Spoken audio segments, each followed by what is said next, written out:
As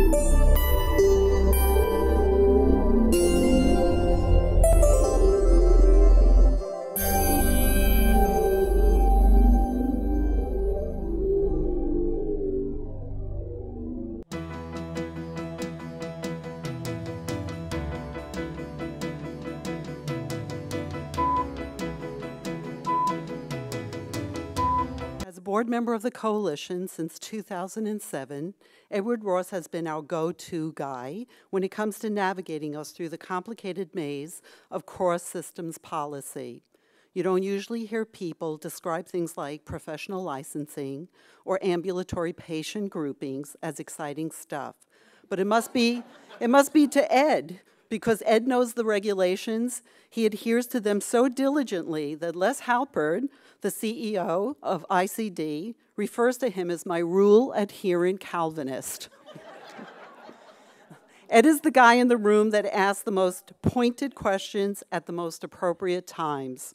We've witnessed him stymie some of the best state officials and policy wonks. Some of them are in this room right now.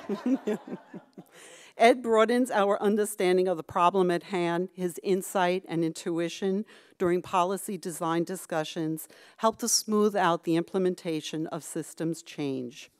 During his 16 years at ICD, Ed has steered his way through the OMH, OASIS, and DOH systems to expand ICD's portfolio of clinics and programs, championing treatment models that bring together co-located mental health, medical, and addiction programs. Overcoming barriers and bridging cultures is nothing new to Ed. After his father, an employee of U.S. Steel, was transferred to Nassau in the Bahamas, Ed and his family lived there until he was 10 years old. There, Ed attended a British school. He played with friends, exploring what was beyond the 18-foot wall in his adopted hometown. It was there in the over-the-hill district where Ed discovered the sharecroppers who lived in houses on stilts with goats on the front lawn. Even though a child, Ed was aware of the wealth disparity and believes that this experience influenced his career choice. Although he pined for a return to Pittsburgh and TV. And yes, we do use quotes, but I'm going to quote Ed. Ed says, "How often can you go to the beach? He wanted TV." He experienced a culture shock at the rigidity of life in the States, which motivated his choice of college, Bennington in Vermont. We have a picture of that when he was at That was during his liberal days. The coalition first got to know Ed as co-chair of our Children's Committee, and we quickly discovered how generous he is with his time. Besides the work he does for the coalition, Ed also serves as co-chair of the Association of the New York City Addiction Programs, ANICAP. He co-chairs the OASIS TBI Advisory Council, and he's a board member and faculty of the New York Institute for Self-Psychology. Ed's portfolio also includes successful programs such as Health Connect, a SAMHSA-funded primary behavioral health care integration project that coordinates health and behavioral health and promotes wellness and recovery for individuals at risk of cardiometabolic disorders and early death. He has acted as a catalyst in raising awareness throughout the state about unrecognized traumatic brain injury in mental health and addiction programs, as well as screening and treatment models to address the important public health problem. In his professional career of 28 years, Ed has always been driven by the conviction that behavioral health care should address the whole person. He has developed mental health clinics, satellites for children with disabilities, and for adults with HIV. He has transitioning programs for youth, MICA enhancements to OASIS and OMH clinics, and currently a psychiatric urgent care evaluation and referral center funded through HEAL New York Phase 18 and the Van Emeringen Foundation. It is with great pleasure that I present this award to Ed for his service to the coalition, his above and beyond dedication to our field, for sustained commitment to people with behavioral health disabilities, for diligence on behalf of your colleagues and the behavioral health sector.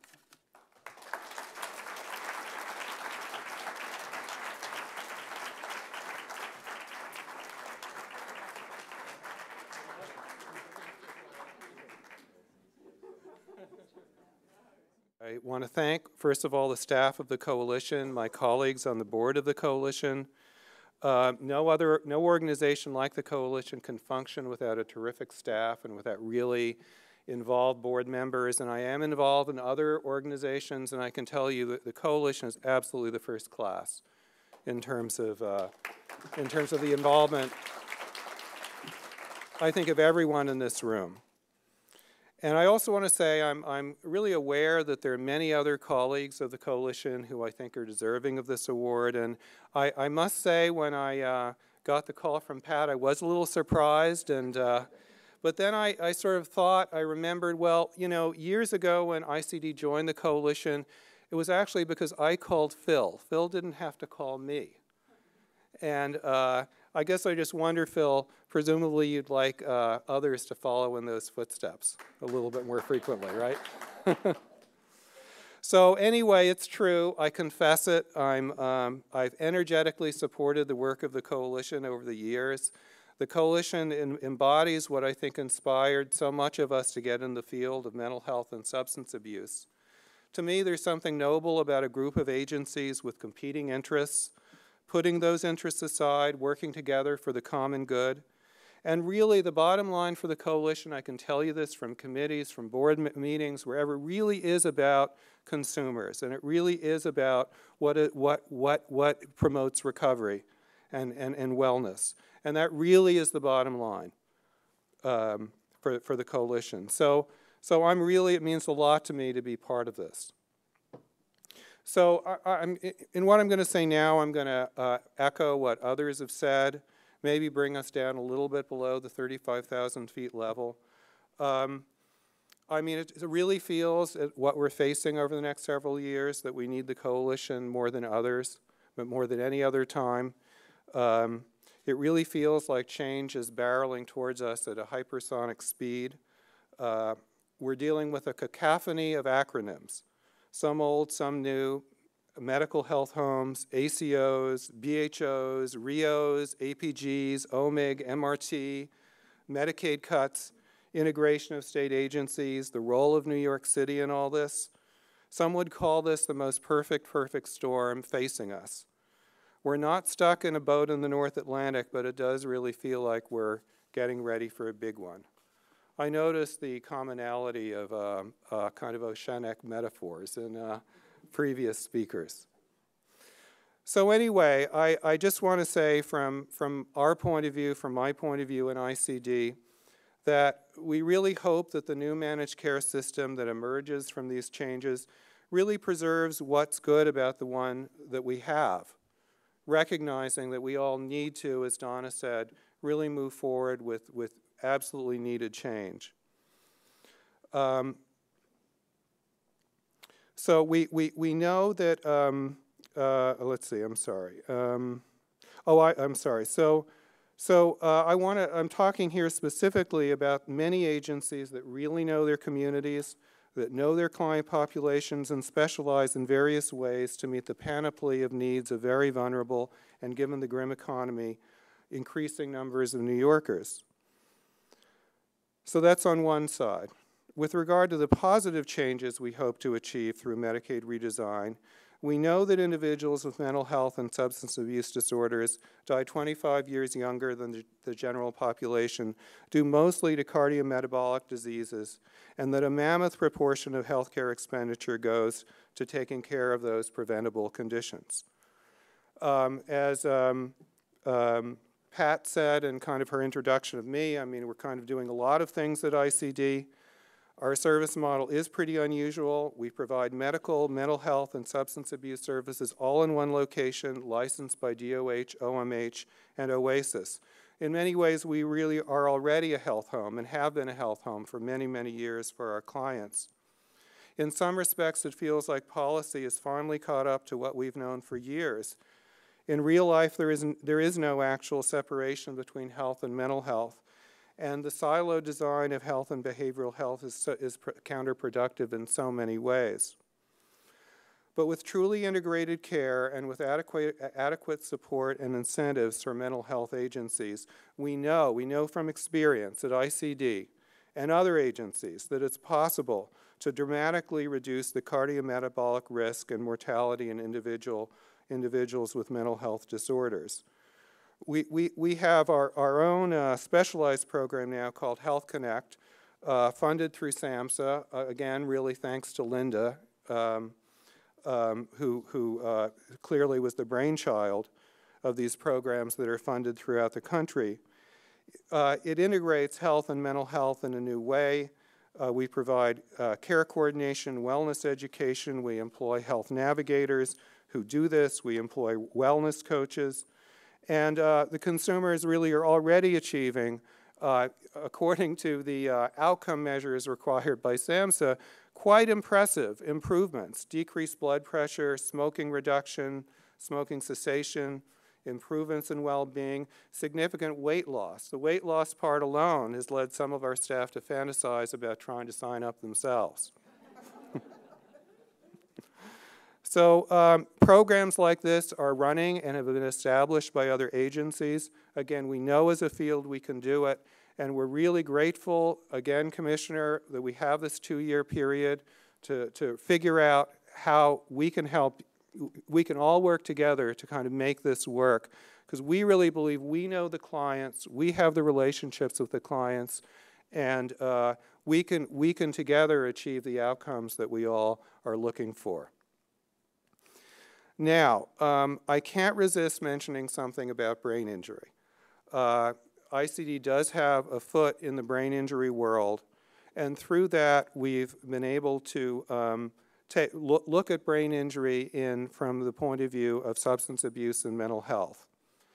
There's quite a bit of recent research, including experience in the Iraq and Afghanistan wars, that really shows that brain injury is a condition with much greater co-occurrence and linkage in behavioral health populations than is commonly understood. Some studies, including one conducted by Oasis not so long ago, estimate that over 30% of clients enrolled in public behavioral health programs have been affected by probable TBI but have not been identified.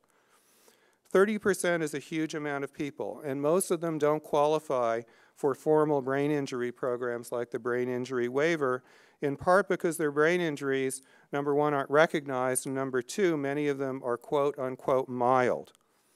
But mild brain injury, and I can tell you from the experience of our clients, is not mild to the person who has it, especially if it's not even known to the client, to the family, and to the behavioral health clinician.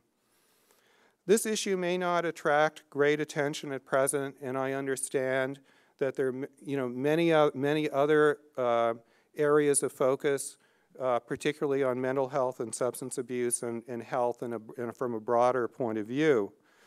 But there are many who believe that its day will come, and that eventually the silos separating brain injury and behavioral health will also crumble.